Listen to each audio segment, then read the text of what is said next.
चुनाव पर हमारे स्पेशल बुलेटिन लॉन्च हुआ है। मेरे साथ मेरे दो सहयोगी पवन नारा इस वक्त बरेली के मैदाने जंग से मौजूद हैं, जबकि अमित पालित मेरे साथ नोएडा के मैदाने जंग में मौजूद है।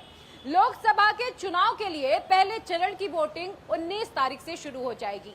11 दिन बचे हैं इस वोटिंग में। तमाम पार्टियों ने अपनी पूरी ताकत झोंक दी है। चुनाव प्रचार चरम पर है और लगातार बयानबाजियों का दौर भी जारी है। मैदानी जंग में मैं और मेरे तमाम साथी इस वक्त मौजूद हैं। सीधा ग्राउंड जीरो से चुनाव से जुड़ी हर एक बड़ी अपडेट हम आप तक पहुंचाएंगे, वो भी सीधा ग्राउंड जीरो से। पहली खबर जानने के लिए रुख करेंगे मेरे सहयोगी पवन नारा का। राहुल गांधी से जुड़ी एक बड़ी खबर है। पवन, ओवर टू यू। बिल्कुल, राहुल गांधी से जुड़ी हुई एक बड़ी खबर आपको बताएंगे, लेकिन सबसे पहले आपको बता दें कि आज सियासत का सुपर सोमवार है। आज प्रधानमंत्री नरेंद्र मोदी छत्तीसगढ़ और महाराष्ट्र में होंगे, तो वहीं यूपी के सीएम योगी आदित्यनाथ 3 सभाएं महाराष्ट्र में करते हुए नजर आएंगे। स्मृति ईरानी रायबरेली और अमेठी के दौरे पर होंगी, तो राहुल गांधी मध्य प्रदेश के दौरे पर होंगे। इतना ही नहीं, बीजेपी के राष्ट्रीय अध्यक्ष जेपी नड्डा आज उत्तर प्रदेश और राजस्थान में रैली करेंगे, तो रक्षा मंत्री राजनाथ सिंह आज तमिलनाडु के दौरे पर होंगे। यानी सभी नेता मतदाताओं को रिझाने के लिए मैदाने जंग में उतर चुके हैं। आपको एक खबर और बता दें, दूसरी खबर है आम आदमी पार्टी से जुड़ी हुई। आम आदमी पार्टी लगातार आज एक्शन में नजर आएगी। आपको बता दें कि आम आदमी पार्टी आज अपना चुनावी कैंपेन लॉन्च कर रही है और इसी सिलसिले में संजय सिंह आज प्रेस कॉन्फ्रेंस करेंगे। वहीं आप आदमी पार्टी की नेता आतिशी को आज चुनाव आयोग के नोटिस का जवाब देना है।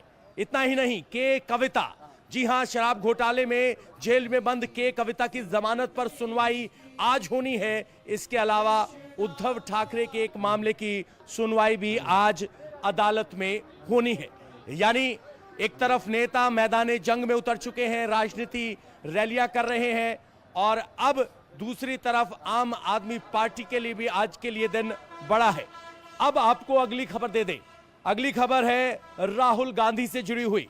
जाने माने राजनीतिक रणनीतिकार प्रशांत किशोर ने राहुल गांधी पर जोरदार हमला बोला है।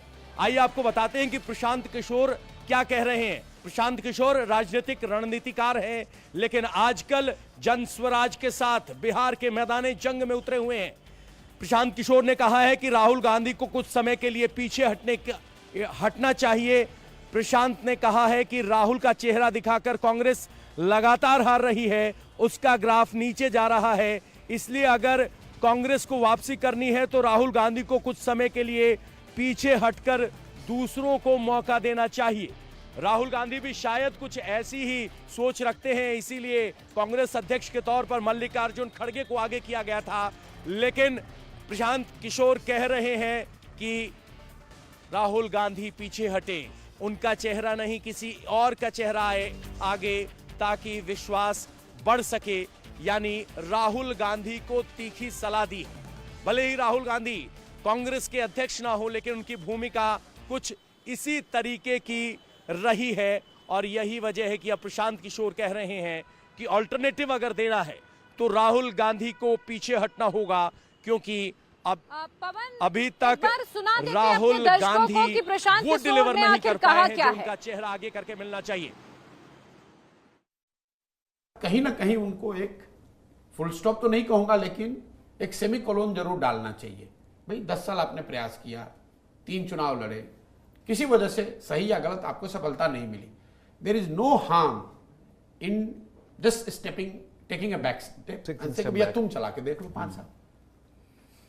लेकिन आप कर भी नहीं पा रहे हैं और उसको छोड़ भी नहीं रहे, दूसरे को मौका भी नहीं दे रहे हो, तो वो मेरी समझ से वो एंटी डेमोक्रेटिक भी है। आप नहीं कर पा रहे हो, या सही या गलत उसको छोड़ दो। अगर आपको 3 मौका मिला ना भाई, 2014 का आपके चेहरे पे चुनाव लड़ा गया, आपने चुनाव लड़वाया, 2019 में आप कांग्रेस के प्रेसिडेंट ही थे, और आज भी कांग्रेस आप ही चला रहे हो। अगर किसी वजह से तीनों चुनाव में सफलता नहीं मिली, तो जो राहुल जी ने अपने इस्तीफा देते समय जो बातें उन्होंने लिखी थी 2019 के चुनाव के बाद, उस लेटर को जरा पढ़ लीजिए। वो तो यही बताता है कि भाई मैं I will step back, I will let somebody else do the job. लेकिन फिर आप आके कर वही रहे, बिल्कुल उल्टा जो आपने लेटर में लिखा था। वो अभी चेहरा है, कांग्रेस की कमान उनके हाथ में है, कांग्रेस चला वो रहे हैं, उनको प्रयास करना चाहिए, सफलता मिले, लोग उनके जो समर्थक हैं उनको लगना चाहिए, प्रयास करना चाहिए। लेकिन अगर न मिले तो इसको जिद का विषय नहीं बनाना चाहिए कि मैं ही करूंगा, क्योंकि ये जो कांग्रेस है, जो संस्था है, या देश में जो उसके चाहने वाले जो समर्थक हैं, वो किसी एक व्यक्ति या किसी एक फॉर्मेशन से बड़े हैं। You are becoming the leader just because of the surname. तो किसी जमाने में शायद पोस्ट इंडिपेंडेंट इंडिया में वो आपके लिए एडवांटेज था कि आप राजा के लड़के हैं या किसी बड़े बाप के लड़के हैं, या you are carrying a significant surname. In today's time it's a liability, it's a liability. क्योंकि जो सामान्य जनता है उसको लगता है कि भाई हमें तो चपरासी बनने के लिए, टीचर बनने के लिए, हमें साधारण नौकरी पाने के लिए इतनी मेहनत करनी पड़ रही है, और आप आए, आप किसी के लड़के हैं इसलिए आप नेता बन गए। और आप पब्लिक के बिहेवियर को सेकंड करने की मैं जो बात कह रहा हूं उसको स्ट्रेंथन करने के लिए मैं आपको आर्गुमेंट ये दूंगा कि आप देख लो जितने लोग इस तरह के आए हैं उनको सबको असफलता ही हाथ लगी है। पार्टियों का लीडर बन जाना वो कोई बहुत बड़ी बात नहीं है। आप देखते हैं भाई ये आए और राहुल गांधी को कांग्रेस ने नेता मान लिया, कांग्रेस ने नेता मान लिया, कांग्रेसियों ने नेता मान लिया, देश ने नेता नहीं माना। अखिलेश यादव, फॉरगेट अबाउट कांग्रेस, अखिलेश यादव सपा के नेता हैं, मुलायम सिंह जी के बाद वो नेता बन गए।